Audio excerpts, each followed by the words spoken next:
ayusin ang PhilHealth. Nagpauna na po sila.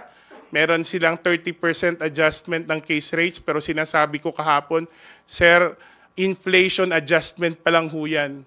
Kasi kung 12 years po tayong hindi nagtaas ng case rates, ibig sabihin, kung ang cost ng inflation every year is 3%, 36% na po ng case rates ang hindi po ng inflation rate 36%, halos nabawi lang natin yung inflation adjustment nung ating yung dinagdag natin na expansion. So we're looking forward to his commitment to, despite na walang subsidy, magkaroon ho ng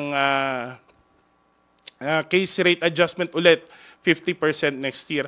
Malaking bagay po itong building ng efficiency sa PhilHealth kasi po